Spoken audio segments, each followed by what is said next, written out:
সবাইকে আরো একবার স্বাগত জানাচ্ছি ফিয়াদা টকারে। কিছু অসাধারণ টিপস তুলে ধরার চেষ্টা করব যা অনুশীলনের মাধ্যমে যে কেউ নিজের কমিউনিকেশন স্কিল উন্নত করতে পারবেন। মানুষ সামাজিক জীব, সমাজে টিকে থাকতে হলে নিজের কথা পরিষ্কারভাবে প্রকাশ করতে জানতে হয়। কমিউনিকেশন স্কিল বা যোগাযোগ দক্ষতা কেবল ভাষায় কথা বলার মধ্যেই সীমাবদ্ধ নয়, বরং এটি এক ধরনের শিল্প যা আমাদের ভাব, আবেগ ও বার্তা অন্যদের কাছে স্পষ্ট ও গ্রহণযোগ্যভাবে পৌঁছে দেয়।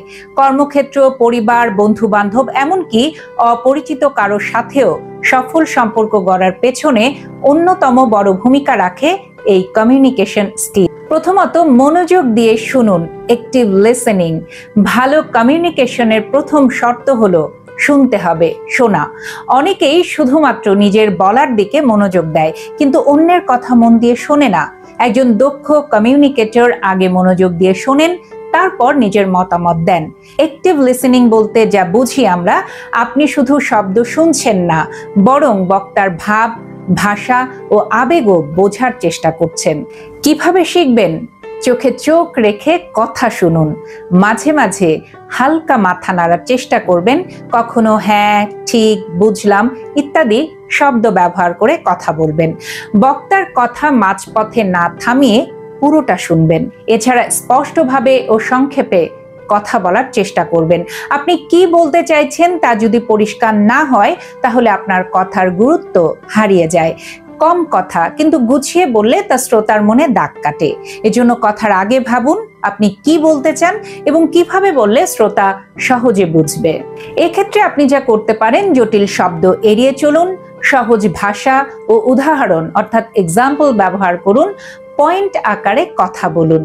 আরেকটি কাজ করতে হয়, আপনার কমিউনিকেশন বাড়ানোর ক্ষেত্রে খুব বেশি প্রভাব ফেলে বডি ল্যাঙ্গুয়েজ। এটাকে আপনার উন্নত করতে হবে। শুধু মুখের কথা নয়, শরীরের ভাষাও অনেক কিছু বলে দেয়। হাতের ইশারা, মুখভঙ্গি, দাঁড়ানোর ভঙ্গি এসবই কমিউনিকেশনের অংশ। গবেষণায় দেখা গেছে আমাদের বার্তার 55% প্রভাব ফেলে বডি ল্যাঙ্গুয়েজ। এটা উন্নতির উপায় আছে। সোজা হয়ে দাঁড়ানোর চেষ্টা করবেন, চোখে চোখ রেখে কথা বলবেন, হাত পা এগুলো গুটিয়ে বসবেন না, হাসি মুখে কথা বলতে চেষ্টা করবেন। এগুলো হচ্ছে বডি ল্যাঙ্গুয়েজের অন্যতম বিষয়। সঠিক ভয়েস টোন এবং স্পিড ব্যবহার করতে জানতে হবে। একই কথা আপনি যেভাবে বলেন তাতেই পরিবর্তন আসে মেসেজের অর্থে। কণ্ঠস্বরের উচ্চতা, স্পিড এবং আবেগ সবকিছু মিলেই হয় এক শক্তিশালী বার্তা। যেমন বলা যায়, আপনি যদি কারো প্রশংসা করতে গিয়ে বিরক্তি ভরা গলায় বলেন, তুমি খুব ভালো করেছো, তাহলে সেই প্রশংসা কখনো বিশ্বাসযোগ্য হবে না। একে তো আপনার কণ্ঠের মধ্যে দিয়ে একটা গুরুগম্ভীর এবং একই সাথে একটা বিরক্তি প্রকাশ পাচ্ছে। স্পষ্টভাবেই বোঝা যাচ্ছে যে এখানে কোনো প্রশংসা করছেন না আপনি। তাই ভয়েস টোনটাও আপনার অবশ্যই গুরুত্বপূর্ণ। প্রশ্ন করুন এবং উৎসাহ দেখান। যখন আপনি কারোর সাথে কথা বলেন, মাঝে মাঝে প্রশ্ন করবেন এবং মতামত চেয়ে বোঝান যে আপনি আগ্রহী। এতে কি হবে? সেই ব্যক্তি আরো বেশি স্বাচ্ছন্দ্য বোধ করবে এবং আপনাদের সম্পর্ক আরো উন্নত হবে। প্রশ্ন কিভাবে করতে পারেন?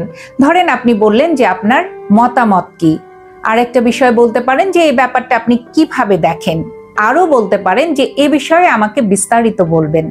এভাবে কথার পিঠে আপনাকে প্রশ্ন বের করতে হবে। আগে থেকে সাজিয়ে রাখলেই তো হয় না। যে কথা আপনার আসবে সে কথার প্রেক্ষিতেই প্রশ্নটা তৈরি করতে হবে। কিন্তু যেগুলো বললাম এগুলো হচ্ছে একেবারে প্রাথমিক। এই প্রশ্নগুলো যে কোনো পরিস্থিতিতেই করা যায়। আরেকটি বিষয় হলো সময়ের মূল্য দিন এবং ধৈর্য ধারণ করুন। একজন দক্ষ কমিউনিকেটর কখন চুপ থাকতে হয় এবং কখন বলতে হয় তা খুব ভালো জানেন। আপনি যদি সবসময় নিজের কথা বলেন এবং অন্যের বলার সুযোগ না দেন, তবে সেটি আর কমিউনিকেশন থাকে না, বরং হয়ে ওঠে একতরফা বক্তৃতা। তাহলে উপায়? অবশ্যই উপায় আছে। আলোচনায় ভারসাম্য রাখুন। কেউ কথা বললে মনোযোগ দিয়ে শুনুন। ঝগড়ায় না গিয়ে যুক্তির মাধ্যমে নিজের দৃষ্টিভঙ্গি পেশ করুন। অনেক কিছু আপনার পছন্দ নাই হতে পারে, কিন্তু এ কারণে ঝগড়ায় কখনো জড়াবেন না। ফিডব্যাক নেওয়ার অভ্যাস গড়ে তুলুন। আপনার কথা অন্যরা কিভাবে গ্রহণ করছে তা জানতে চাইলে ফিডব্যাক নিতে হবে। নিজের কমিউনিকেশন স্টাইল নিয়ে নিয়মিত কাছের বন্ধু, সহকর্মী বা পরিবারের কাছ থেকে মতামত নিন। এতে আপনি জানতে পারবেন আপনার কোথায় সমস্যা হচ্ছে এবং কোথায় আপনি ভালো করছেন। রেগে না গিয়ে টেকনিক্যাল হতে হবে। অনেকেই আছে কথার মাঝে রেগে যায়, কিন্তু আপনি কৌশলী হবেন। রাগ বা তর্কের সময় অনেকেই উত্তেজিত হয়ে পড়ে এবং কটু কথা বলে বসে, কারণ রাগ কন্ট্রোল করতে পারে না। কিন্তু এটি কমিউনিকেশন নয়, বরং সম্পর্ক নষ্টের রাস্তা। কঠিন মুহূর্তে ধৈর্য ধরে কৌশলে কথা বলাই হলো আসল কমিউনিকেশন স্কিল। তাহলে উপায়? বিরক্তি বা রাগ থাকলে কিছুক্ষণ চুপ করে থাকুন। তুমি বা আপনি সবসময় এটা করেছো বা করেছেন বলার পরিবর্তে বলুন, তোমার বা আপনার জায়গা থেকে আমি বুঝতে পারছি, কিন্তু আমার দৃষ্টিকোণটা একটু ভিন্ন। নিয়মিত বই পড়ুন এবং নতুন নতুন শব্দ শিখুন।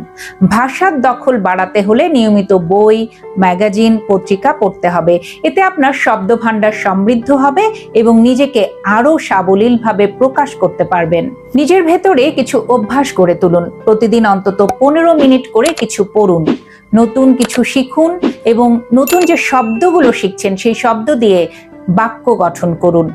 ভালো বক্তাদের ভিডিও দেখুন এবং সেখান থেকে যা আপনার ভালো লাগছে সেগুলো অনুসরণ করার চেষ্টা করুন। প্র্যাকটিস, প্র্যাকটিস এবং প্র্যাকটিস, অর্থাৎ practice makes a man perfect. এই প্রবাদটি আমরা সবাই জানি। যে কোনো দক্ষতার মতোই কমিউনিকেশন স্কিলও চর্চার মাধ্যমে গড়ে ওঠে।